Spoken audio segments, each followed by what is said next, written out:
السلام علیکم۔ امید ہے آپ سب خیریت سے ہوں گے۔ پیش خدمت ہے ناول محبت کی ہوس ایپیسوڈ 19۔ معافی کیوں؟ تراب نے اس کے ہاتھ کانوں پر دیکھے تو حیران ہوا۔ مجھے معاف کر دیں، میں نے آپ پر یقین نہیں کیا، میں نے آریان پر یقین کیا۔ وہ آریان نے مجھے بتایا کہ آپ پاپا پر ظلم کر رہے ہیں اور مجھ سے آپ جھوٹ بولتے ہیں۔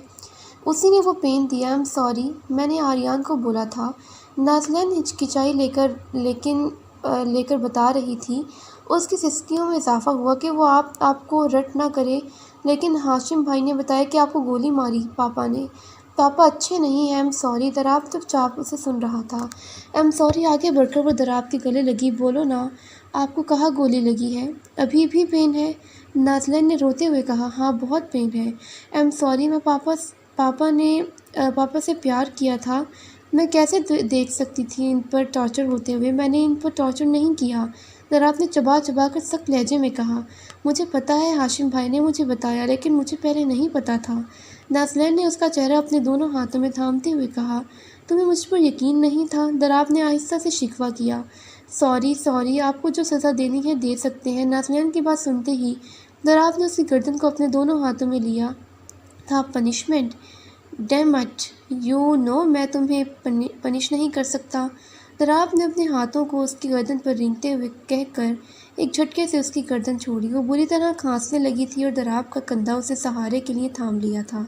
نہیں کر پاتا پنش تجھے، میں نے بہت کوشش کی پر نہیں دے پاتا۔ دراب نے فوراً اس کے گلے لگتے ہوئے کہا۔ کیوں؟ اس نے کھانستے ہوئے کہا۔ مجھے نہیں معلوم، لیکن مجھ سے نہیں ہو پاتا۔ I'm sorry sir, please. Okay, لیکن تمہیں دھیان سے میری بات سننی ہوگی، اوکے؟ نازلین نے جھٹ سے کہا۔ تمہارے پاپا اچھے انسان نہیں ہیں، تمہیں یہ بات جلد سے جلد ایکسپٹ کرنی ہوگی۔ پاپا اچھے کیوں نہیں ہیں؟ نازلین نے سوال کیا۔ نازلین، انہوں نے ہی بم بلاسٹ کروایا، انہوں نے ہی ہمارا سونا چروایا، انہی سے ہمارے سارے گارڈز کو برے طریقے سے مارا، انہوں نے ہی مجھ پر گولی چلائی۔ دراب نے سختی سے اپنے الفاظ ادا کیے، جیسے لفظوں میں ہی کاٹ ڈالے۔ یہ سن کر نازلین رونے لگی۔ سر، مجھے سمجھ نہیں آ رہا کس پر یقین کروں۔ وہ اونچا اونچا رونے لگی۔ شش، کچھ نہیں ہوتا، رو مت، جب تمہاری آئیز ٹھیک ہو جائیں گی پھر تمہیں پروف دوں گا۔ دراب نے اسے گلے لگا لیا۔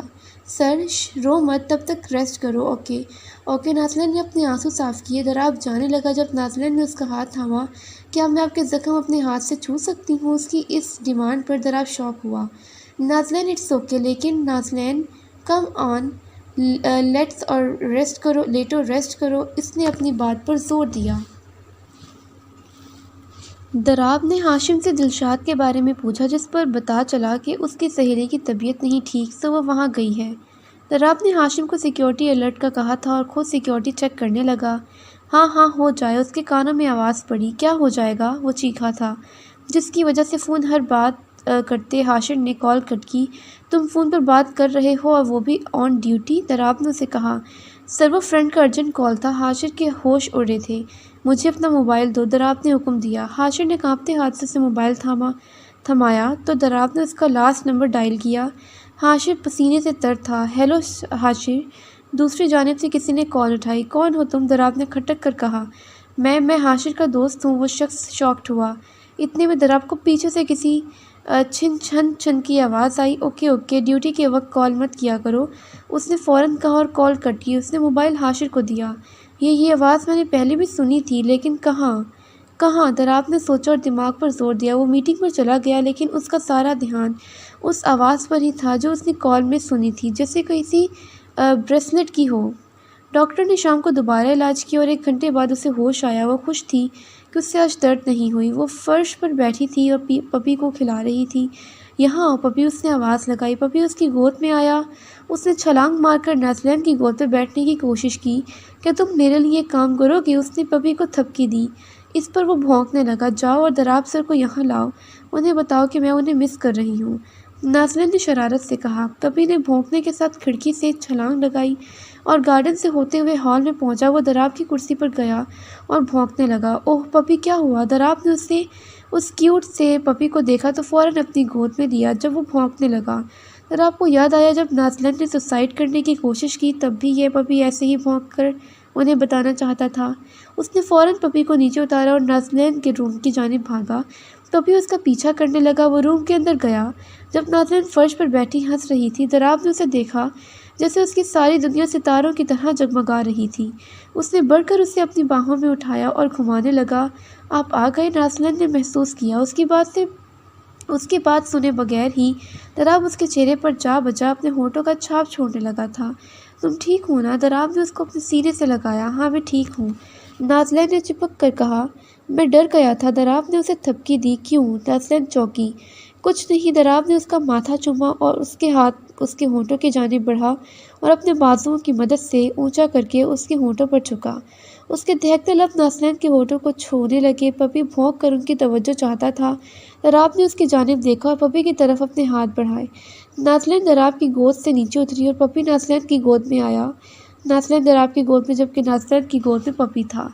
4 دن بعد آریان نے آسٹریلیا سے اپنی باس کو کال کی۔ کیا آپ نے نازلین کو سیو کیا؟ آریان صبر کرو، باس کی آواز پاکستان سے آئی۔ نہیں ہوتا صبر، مجھے نازلین چاہیے، آریان نے دھاڑ کر غصے سے کہا تھا۔ شٹ اپ، مجھ پر چلانا بند کرو۔ باس کو غصہ آیا۔ میں آ رہا ہوں پاکستان، میں خود ہی بچاتا ہوں۔ آریان نے کال بند کی۔ اس کی ہمت بھی کیسے ہوئی میری کال کاٹنے کی بات؟ باس کو غصہ آیا۔ آریان اگر ادھر آیا تو کوئی گڑبڑ نہ کر دے، اس نے غصے سے کہا۔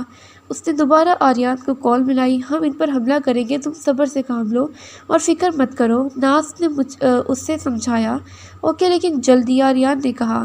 وہ ایک دوسرے کی باہوں میں سوئے ہوئے تھے۔ دراب کی آنکھ پہلے کھلی تو وہ نازلین کے ساتھ شرارتیں کرنے لگا۔ اسے نازلین کی چھوٹی سی ناک پر دانتوں سے کاٹی کی اور اس کے بعد اپنے لب رکھے۔ نازلین اٹھ کر مسکرانے لگی۔ دراب نے اس کے گردن پر ہونٹ رکھے اور چوما۔ نازلین نے اسے گلے لگایا۔ Good morning sir. Oops Darab, Nazleen نے شرما کر کہا۔ Good morning. دراب نے ہلکا سا اس کے ہونٹ چھوئے۔ آج میری بینڈیج اتر جائے گی نا؟ نازلین نے ایکسائٹمنٹ ہو کر کہا۔ ہاں، دراب نے اتنا ہی کہا۔ ہائے نازلین، حسین دنیا دیکھنے کے لیے تیار ہو جاؤ، ڈاکٹر نے خوشی سے کہا۔ یہ تو کب سے ریڈی ہے، دراب نے اس کے گود میں لیا۔ نازلین ہنسنے لگی۔ ہم سب سے پہلے کسے دیکھنا چاہتی ہو؟ دراب نے اس کی آنکھوں پر اپنے ہونٹ رکھے۔ جی آپ کو، نازلین نے مسکراتے ہوئے کہا۔ دراب کو بہت فخر ہوا۔ اس نے نازلین کو بیڈ پر لٹایا اور اس کے سامنے آیا۔ ڈاکٹر نے اس کی بینڈیج اتاری۔ آہستہ سے اپنی آنکھیں کھولو، ڈاکٹر نے ہدایت دی۔ نازلین نے آنکھیں کھولی اور دراب کو اپنے سامنے دیکھا۔ میں ٹھیک ہو گئی، خوشی سے وہ دراب کے گلے لگی۔ آئی نو، دراب نے اسے گلے لگایا۔ مجھے سب صاف صاف دکھ رہا ہے، نازلین نے یہاں وہاں نظر دوڑائی۔ یہ اچھی بات ہے لیکن آپ کو یہ ڈراپ روز لینے ہیں۔ اوکے ڈاکٹر، دراب نے جواب دیا۔ ہاں بولو، ہاشم نے جاسوس کی کال اٹینڈ کی۔ سر، آریان اور راشد کا پتہ چل چکا ہے، وہ دونوں آسٹریلیا ہیں۔ اچھا، کیسے پتہ چلا؟ ہاشم نے پوچھا۔ سر، غلطی سے اس نے اپنا فون یوز کیا اور ہم نے ٹریس کیا۔ ناؤ گیٹ ریڈی، ہم 2 دن بعد اٹیک کریں گے، ہاشم نے اسے ہدایت دی۔ لیکن سر کل کیوں نہیں؟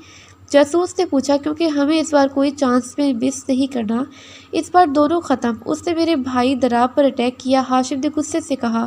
اوکے سر، نازلین کو اس کے پاپا کی سچائی دکھانی ضروری تھی، ہاشم نے دل میں سوچا اور شخص کو اٹیک کی ویڈیو بھیجنے کا کہا۔ وہ دراب کی گود میں بیٹھی تھی۔ دراب نے اپنا چہرہ اس کی گردن میں چھپایا ہوا تھا اور جا بجا اپنے ہونٹوں سے اس کی گردن کو سرخ کر رہا تھا۔ نازلین نے اپنا چہرہ ایک جانب سے سرکایا تھا جس سے دراب کو اور راستہ مل گیا تھا اس کے گردن میں اپنا چہرہ چھپانے کا۔ نازلین نے اس کی شرٹ کو مٹھی سے جکڑا ہوا تھا۔ نازو، میرا نام لو نا، دراب نے مبہوت ہو کر اسے کہا۔ دراب، نازلین نے بہکا بہکا نام لیا۔ یہ سنتے ہی دراب اس کے سامنے آیا اور اس کے لال گلابی ہونٹوں پر اپنے لب رکھ دیے۔ اس کا ہاتھ نازلین کے وجود پر اپنی چھاپ چھو رہا تھا، اس کے پور پور کو چھو رہا تھا۔ نازلین نے اپنے ہاتھ سے اس کی کمر کے گرد زور کا گھیرا ڈالا تھا۔ اتنے میں ہاشم وہاں آیا۔ سوری، میں نے کچھ نہیں دیکھا۔ اس نے فوراً اپنی آنکھوں کو ہاتھ سے ڈھانپا تھا۔ دراب نے نازلین کو چھوڑا جو کہ شرم سے پانی پانی تھی۔ تو ناظرین، پھر ملتے ہیں ایک نئے ایپیسوڈ کے ساتھ، تب تک کے لیے اللہ حافظ۔